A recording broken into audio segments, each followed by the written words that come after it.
The grand hall of the Celestial Imperium stretched higher than any human building could reach. Princess Thalera walked through it with grace that came from 300 years of practice. Her silver skin caught the light from twin suns streaming through crystal windows. She wore robes that shimmered like starlight, and her forearms moved in patterns that showed her royal blood. She hated being here today. Of all the duties her mother could assign, this was the worst. "You will meet with the human representative," her mother had said that morning. A diplomatic courtesy. Nothing more. Thalera had wanted to argue. Humans, the short-lived creatures who barely lasted a century. They were loud, emotional, and primitive. They had only joined the galactic community 50 years ago, and already they caused problems everywhere. Wars, conflicts, drama. Her people had watched civilizations rise and fall for millions of years. Humans were children playing at being adults, but a princess did not argue with the empress. So here she stood, waiting. The doors opened. A human man walked in, flanked by two others in matching uniforms. He was tall for his species, with dark hair touched with gray at the temples. His uniform was simple, clean, and bore symbols she recognized as military rank. He moved like a soldier, but his eyes swept the room with intelligence, not aggression. "Your Highness," he said, bowing in the Valorian style. His accent was heavy, but his form was correct. "I am Captain Marcus Chun of Earth's Colonial Defense Force. Thank you for receiving us." Thalera did not return the bow. "Captain, I am told you are here about the border incident." "Yes, Your Highness. The attacks on New Geneva Colony have affected both human and Valorian settlements. We believe cooperation." "I am aware of the situation, Captain," she interrupted. Her voice carried the chill of deep space. "What I am not aware of is why the Imperium requested human assistance. We have maintained peace in this galaxy for eons. Your species has been traveling between stars for less than a single Valorian lifetime." She saw his jaw tighten slightly, but his voice remained calm. "With respect, Your Highness, humans have dealt with similar extremist groups before. We have experience that might prove valuable." "Experience in creating conflicts, perhaps," Thalera said. She moved to a window, dismissing him with her body language. "Your species fights among yourselves constantly. You war over resources, beliefs, territories. You live such short lives, yet you waste them on violence." Behind her, she heard him take a slow breath. "Your Highness, I did not come here to debate human nature. I came to offer help." "Help?" She turned to face him, her dark eyes cold. "Tell me, Captain, how many solar cycles have you lived?" "I am 52 years old, Your Highness. 52. She let out a sound that might have been a laugh. "I have robes older than you. I have studied diplomacy since before your grandparents were born." "And you believe you can help?" "I believe," Marcus said quietly, "that sometimes a fresh perspective is valuable. I believe that people are dying while we stand here measuring our worth in years." Something flickered across Thalera's face, too quick to read. "You are dismissed, Captain. I will review your proposals and decide if your presence here serves any purpose." Marcus bowed again, perfect form despite the insult. "As you wish, Your Highness. My team and I are at your disposal." As the humans left, Thalera's advisor approached. Kethalon had served her family for centuries. "That was harsh, my princess." "It was honest," she replied. "The short-timers need to understand their place." But that night, sleep did not come easily. She kept seeing the captain's eyes. He had not shown anger at her words. Instead, there had been something else. Patience? Sadness? She could not name it, and that bothered her. The next morning brought chaos. Thalera was reviewing reports when alarms screamed through the compound. Explosions rocked the diplomatic center. Through her window, She saw smoke rising from the human quarters. She ran toward the council chamber where the peace talks were scheduled. Her guards tried to stop her, but she pushed past them. Valorian nobility did not hide while others faced danger. The corridor exploded in front of her. The blast wave threw her backward. Her ears rang. Smoke burned her lungs. She tried to stand, but her legs would not obey. Through the smoke, she saw figures approaching. Extremists, weapons raised. Then a shape crashed into her, driving her down and rolling them both behind a fallen pillar. She felt the heat of plasma bolts where she had been standing. "Stay down." A voice shouted in her ear. It was Marcus. His uniform was torn and burned. Blood ran down his face from a cut above his eye. But he was there, his body between her and the attackers, returning fire with a small pistol that seemed like a toy compared to the weapons firing at them. "Fall back." She heard him shout into a communicator. "All units fall back to secondary positions. We have civilians in the kill zone." "There are only 2 civilians here," Thalera gasped. "You and I." He glanced at her, and she saw something in his eyes that shocked her. He was smiling. "Then I guess you're worth protecting, Your Highness." A plasma bolt struck him in the shoulder. He grunted but did not fall. He kept firing, kept shielding her, even as his blood stained the floor. More humans arrived, laying down covering fire. They pulled Marcus and Thalera to safety, but not before the captain took another hit to his leg. In the medical bay, Thalera watched human doctors work on Marcus with their primitive equipment.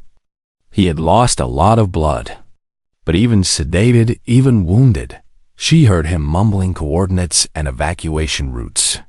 He was still trying to save people. His second-in-command, a woman named Rodriguez, stood nearby. She saw Thalera watching. "He'll be okay," Rodriguez said.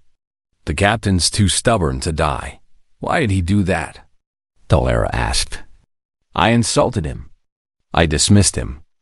I showed him nothing but contempt. Why did he risk his life for mine?" Rodriguez looked at her with eyes that held no judgment, only a quiet certainty. "Because that's what the captain does. He saves people. It doesn't matter if they're human or alien. It doesn't matter if they like him or hate him. He saves people." Thalera looked down at her hands. All 4 of them were shaking. She had lived for 3 centuries, but she had never felt so small. "I called your species short-timers," she whispered. "Yeah," Rodriguez said. "We are, so we don't waste time on things that don't matter. Like holding grudges against people who need our help." The words hung in the air long after Rodriguez left. Thalera sat beside Marcus's bed through the night, watching him breathe and wondering what else she had been wrong about. Marcus woke to white lights and the smell of antiseptic. His shoulder throbbed with a deep burning pain. When he tried to sit up, a gentle hand pressed him back down. "Easy, Captain," a soft voice said. "You have been badly injured." He blinked until his vision cleared. A Valorian healer stood over him, her silver face showing concern. Beyond her, he saw his team sleeping in chairs nearby. Rodriguez's head rested on Jenkins' shoulder. They all looked exhausted. "How long?" he managed to ask. 2 days, the healer said. "You lost much blood. Your human medicine is different from ours, but effective in its way. 2 days." Marcus closed his eyes and forced his mind to work through the fog of pain medication. The talks. The attack. "Did everyone? Most survived," a different voice said. Princess Thalera stepped into view. She looked tired, which surprised him. He did not think Valorians could look tired. "Thanks to you and your team. You evacuated 73 people from the compound before it collapsed." 73, Marcus repeated. But the initial count was 75. Silence filled the room. Thalera's face showed something he had not seen before. Sadness. 2 Valorian guards stayed behind to hold a choke point. she said quietly. They saved many lives. We honor their sacrifice. Marcus wanted to say something, but the words would not come. 2 more names to add to the list he carried.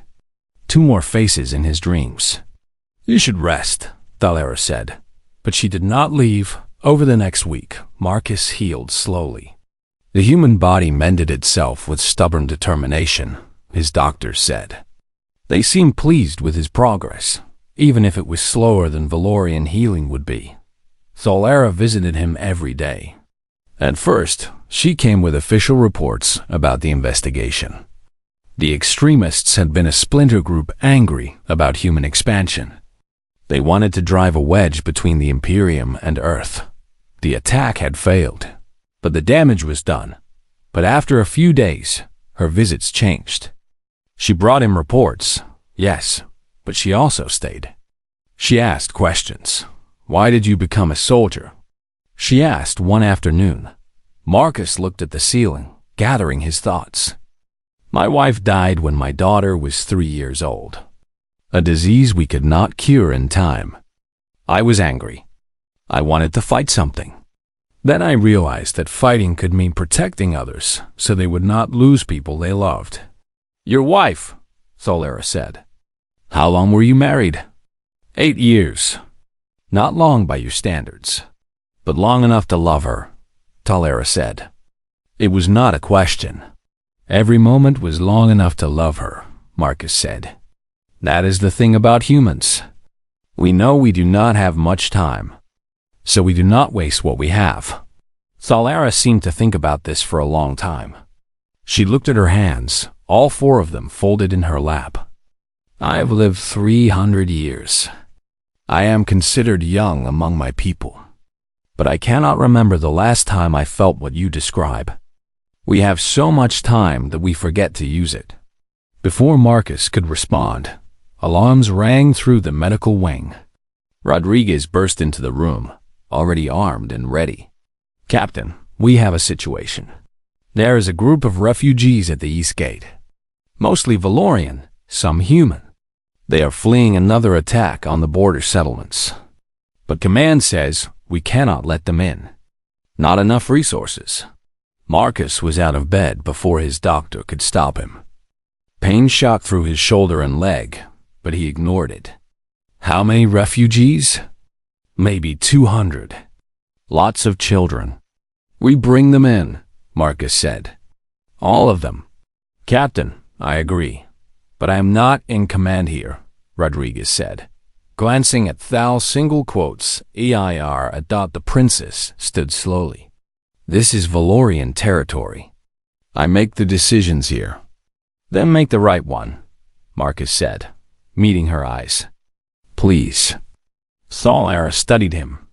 Here was this human, barely able to walk, still recovering from wounds he took for her people, and he was ready to fight again.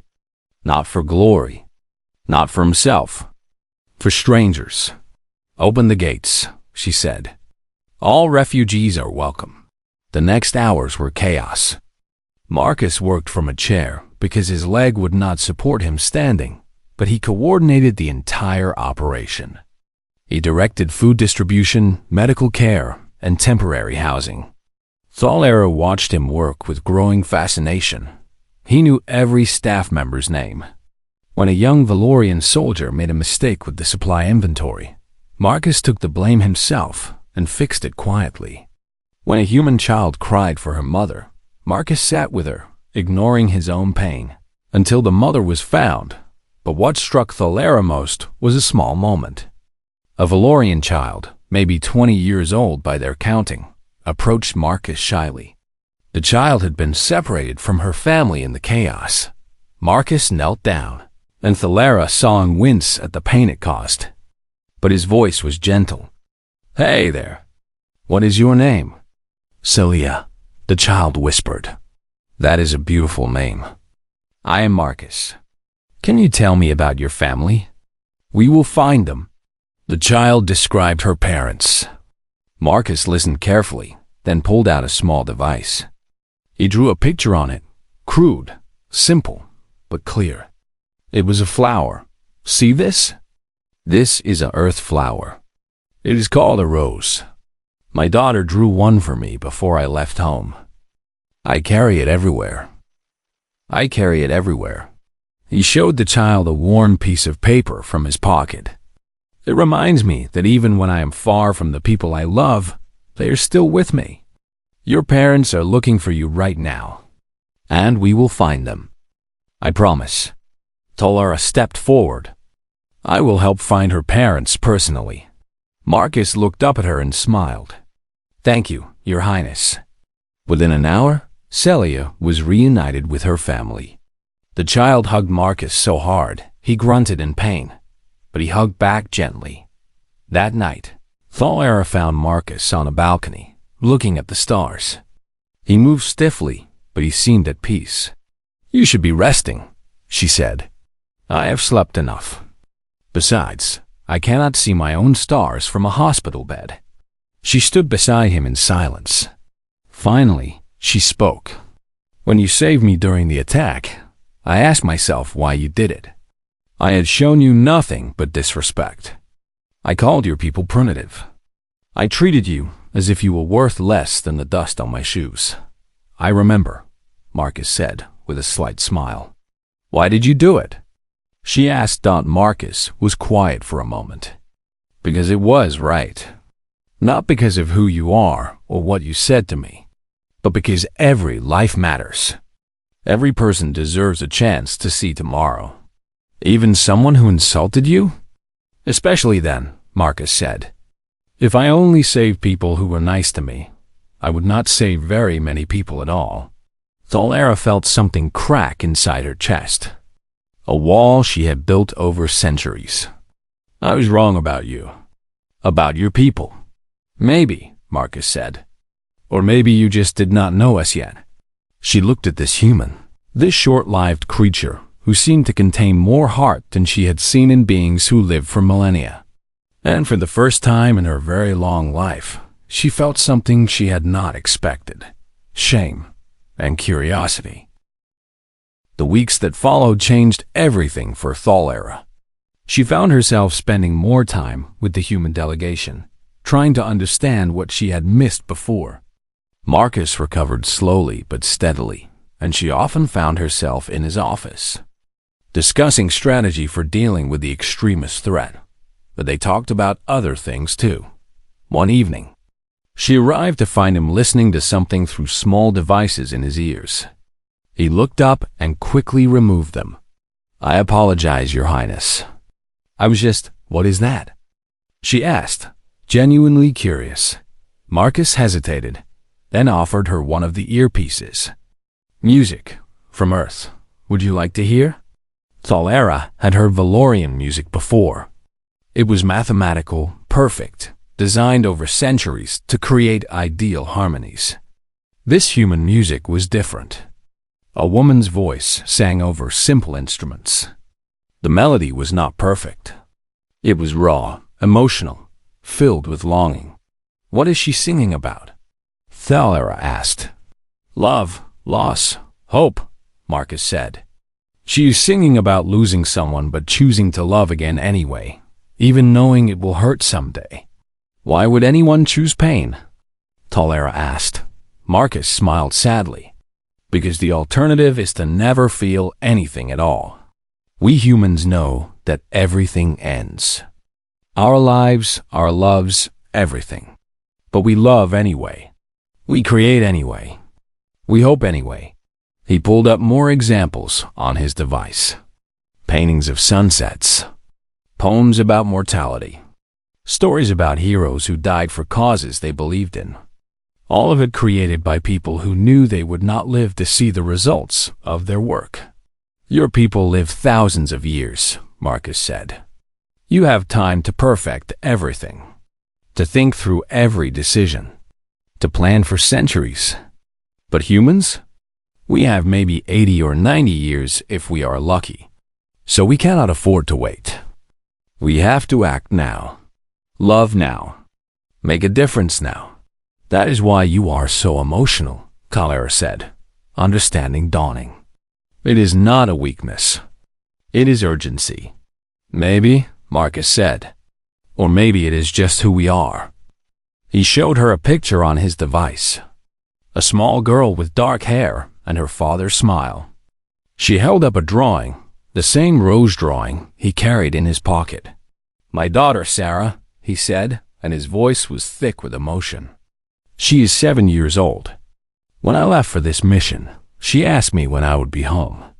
I told her 3 months. Do you know what 3 months is to a 7-year-old? Talara shook her head. Forever, Marcus said. She's only lived 84 months total. 3 months is a huge portion of her entire life. And I'm missing it. But I am here because I hope that my work will make the galaxy safer for her. Safer for all children.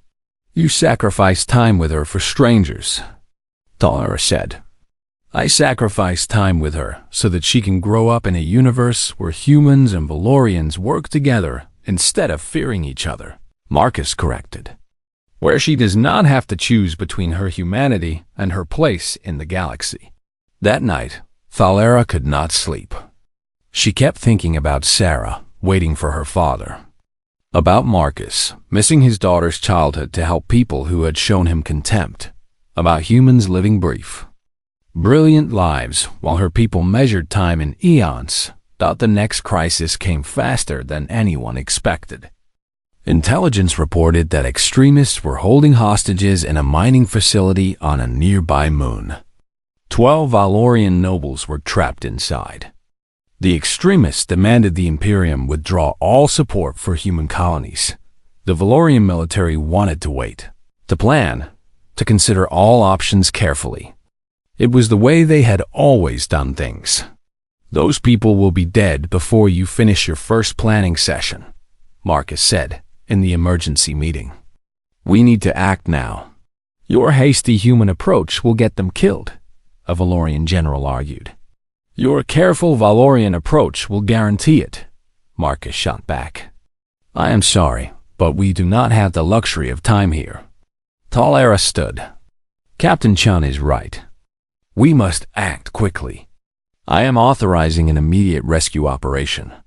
Princess, with respect, the general began. I am going with them, Talara said. The room erupted in protest. A princess did not go on military operations. It was not done.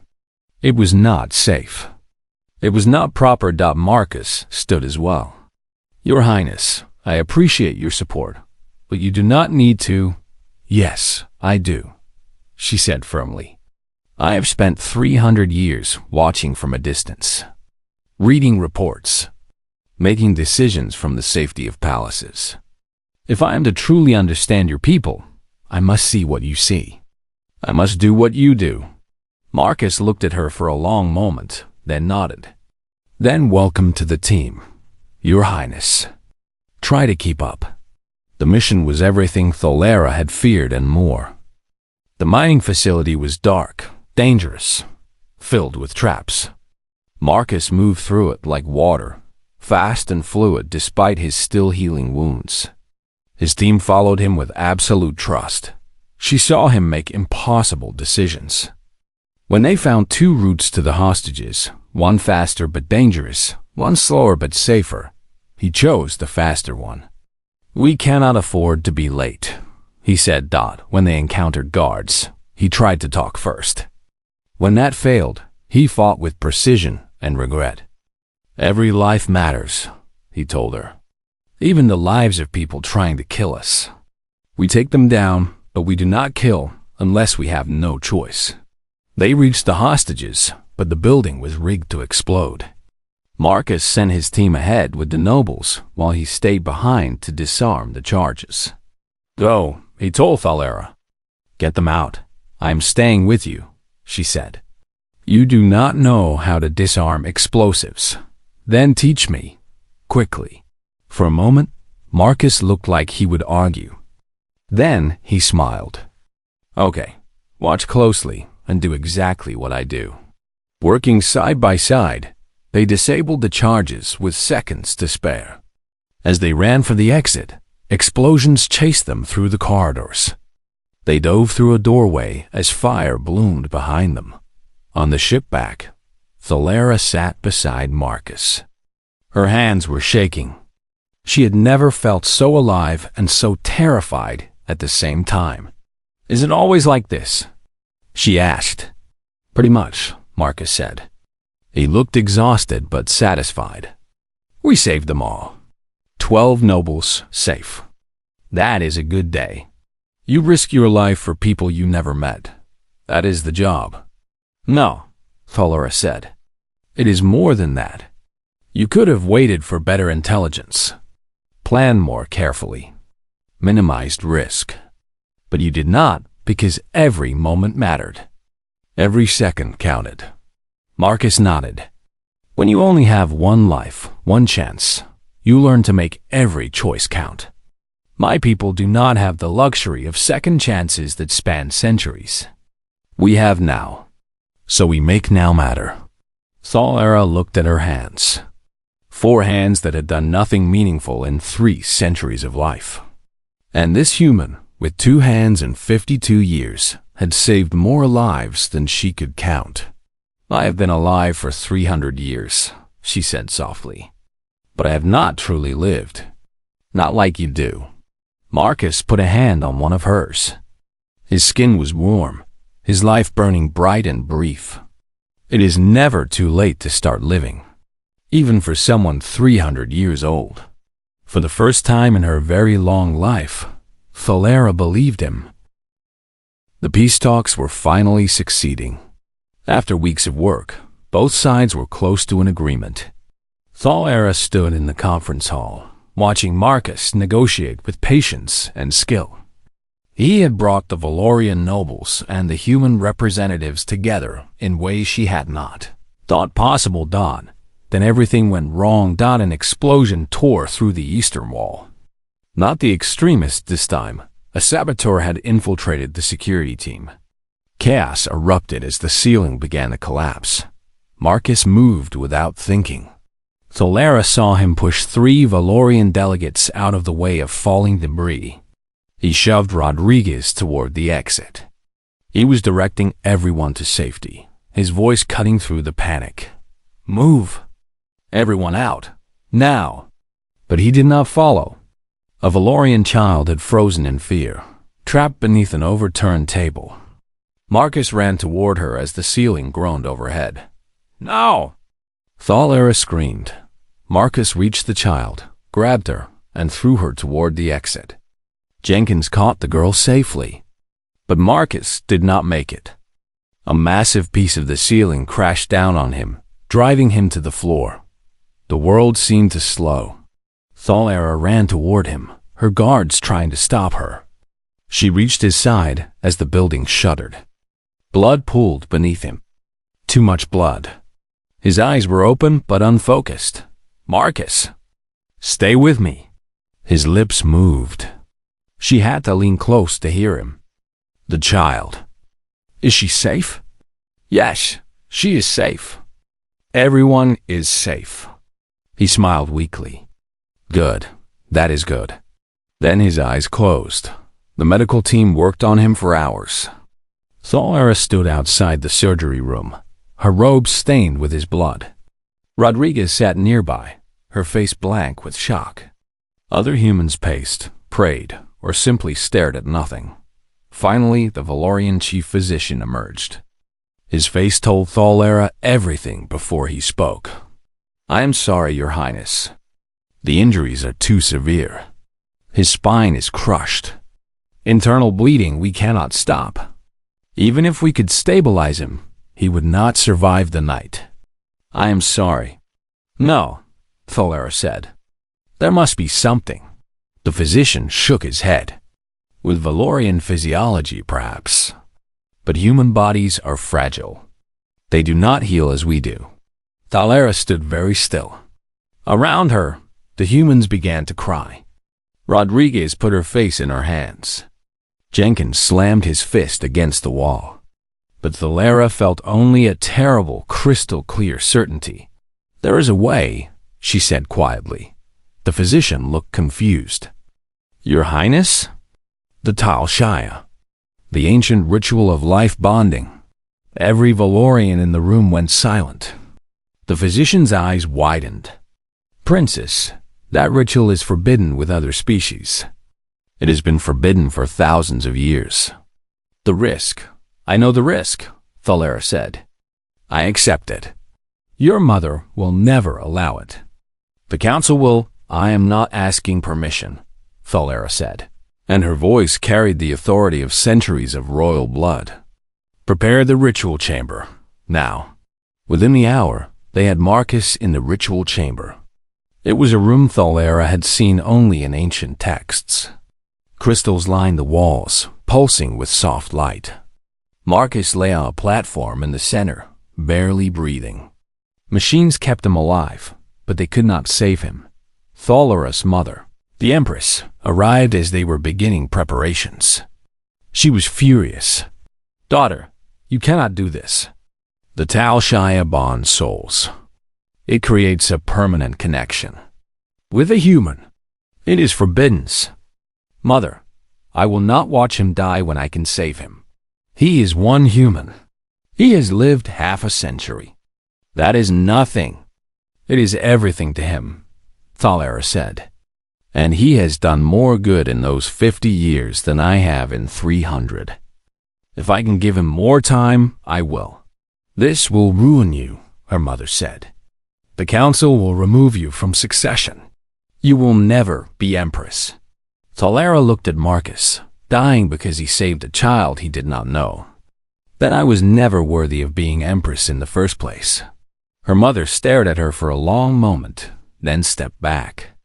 I cannot stop you, but I cannot support you either. I understand, mother. The ritual was agony. Thalera lay beside Marcus, her hands clasped with his. The crystals flared bright. Energy poured from her into him, life force flowing from one soul to another. But the ritual was more than just transfer of energy. It was a complete joining of consciousness. And Thalera saw everything. She saw Marcus as a boy, losing his father in an accident. The grief that shaped him. The determination to protect others from similar pain. She saw him meet his wife, Elena, saw their wedding day. Felt the joy of holding baby Sarah for the first time. She saw Elena's illness. Felt Marcus's desperation as he watched his wife fade. Saw him sitting beside her bed, reading to her, holding her hand until the very end. Felt the emptiness that followed. She saw him join the military. Not for glory or adventure, but because he needed to channel his pain into purpose. She felt every decision he made in combat. Every life he saved. Every soldier he lost. She saw their faces in his dreams. All the people he could not save. She saw him look at Sarah's drawing of a rose and promise himself he would come home.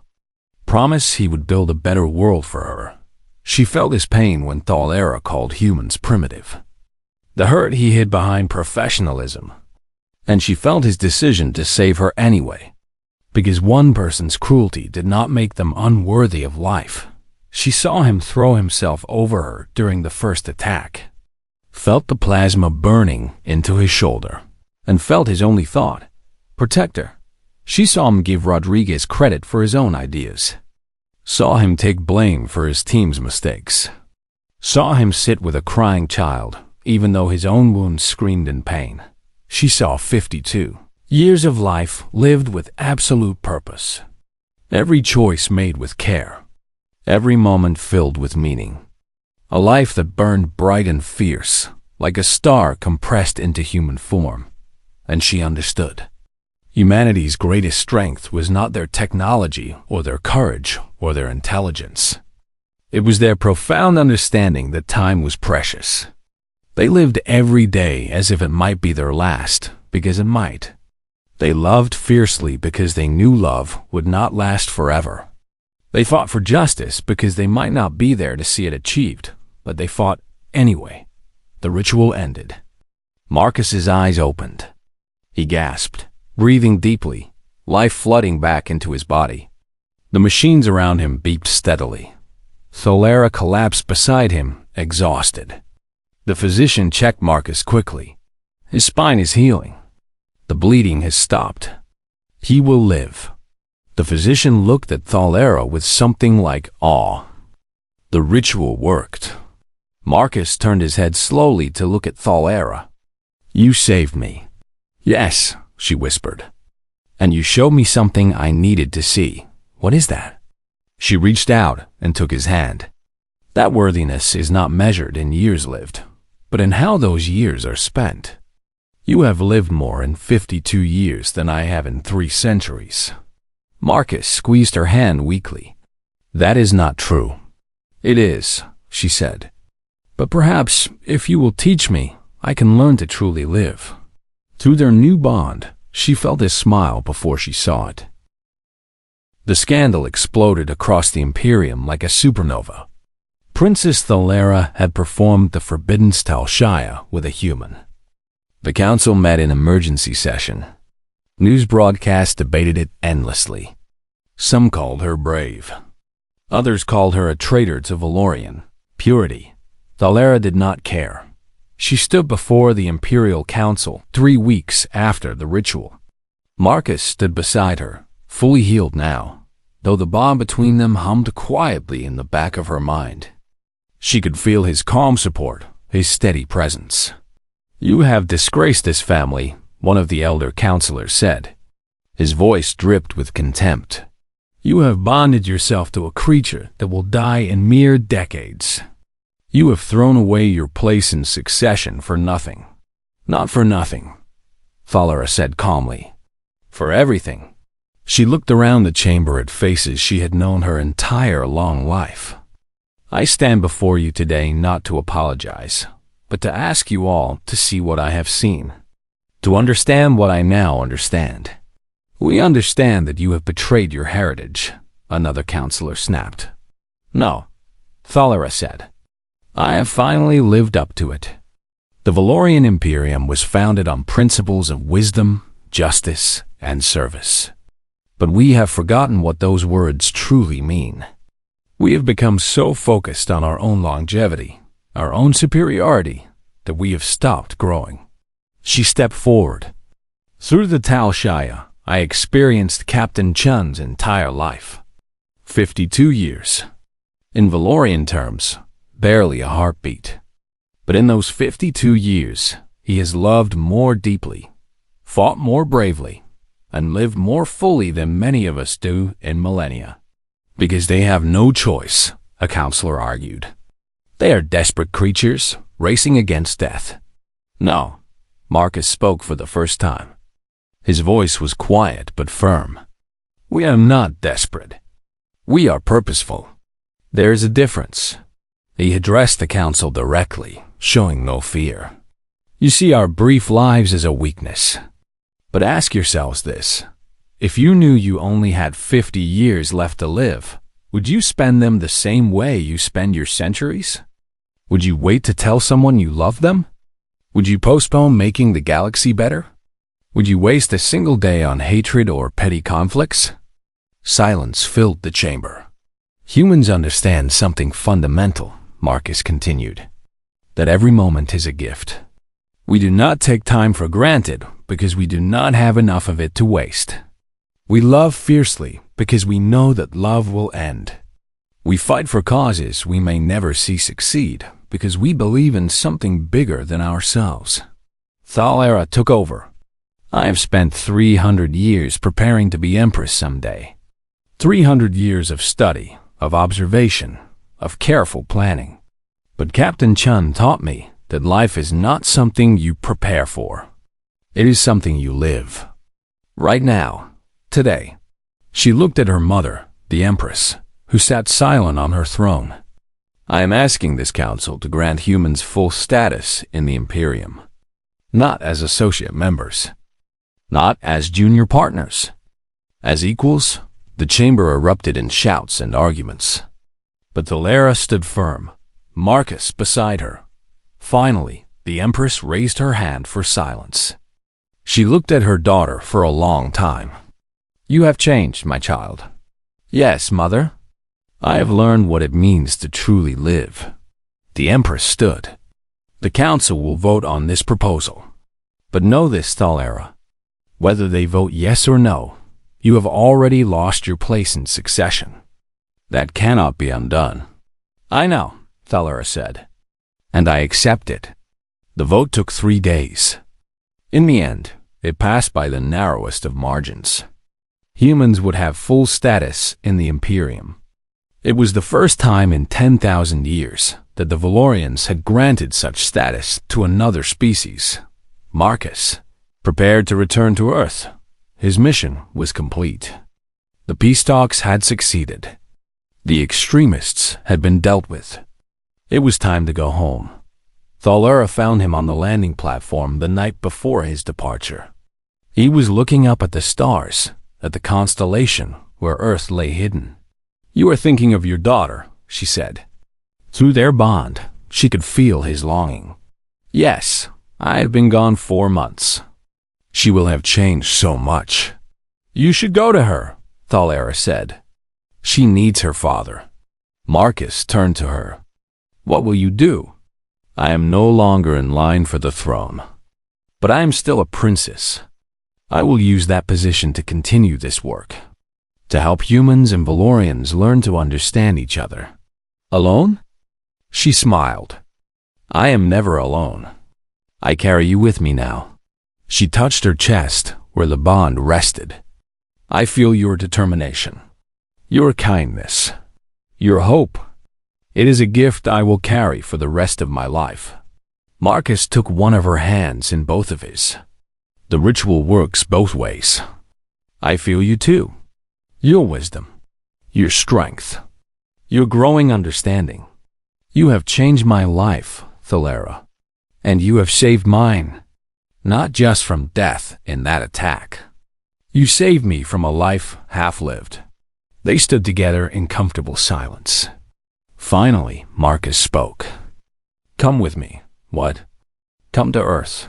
Meet my daughter. See where humans come from. Experience our world. You said you wanted to truly understand us. You cannot do that from a Valorian palace. Thalera felt something flutter in her chest. Fear, excitement, hope. The council would never approve. Since when do you need their approval? Marcus smiled. You just changed 10,000 years of tradition. You can take a trip to Earth. She laughed. It felt good. You are right. I will come. But only for a little while. That is all I ask. 6 weeks later, Thalera stood in a small house on Earth. Sarah Chun looked up at her with wide eyes. The little girl was not afraid, just curious. You are really an alien princess? Sarah asked. I am, Thalera said, kneeling down to the child's level. And you are the daughter of the bravest man I have ever known. My daddy saved you? Many times. And he told me all about you. About your drawings. About how much he missed you. Sarah grinned and ran to get her art supplies. Soon, she was teaching Thalera how to draw flowers. The princess, who had studied art for 3 centuries, learned more in that hour than she had in years. She learned that art was not about perfection. It was about joy, about sharing, about creation. Marcus watched them together, his daughter and this alien princess, laughing over crayons and paper. Through their bond, Thalera felt his happiness. It was pure and simple and overwhelming. That night, after Sarah was asleep, they sat on the porch watching Earth's single moon. Thank you, Thalera said, for showing me this, for teaching me what it means to be human. You are not human, Marcus said gently. No, but I am learning to live like you do, to cherish every moment, to love without holding back, to hope for things I may never see. She looked at him. Your people have a gift. You know your time is short, so you make it matter. Every day, every moment, every choice. And now you have that gift too, Marcus said. She nodded. Yes, and I will spend the rest of my very long life teaching my people what I have learned. That life is not measured in years, but in how those years are spent. That love is not weakness, but the greatest strength. That hope is not foolish, but necessary. That is a big job for one princess, Marcus said with a smile. Thalera smiled back. Then it is good I have help. I have you, connected to me always. I have your daughter's drawings to remind me of joy. I have your people's music, art, and stories to teach my people. And I have finally learned to truly live. She looked up at the stars, at the vast galaxy waiting out there.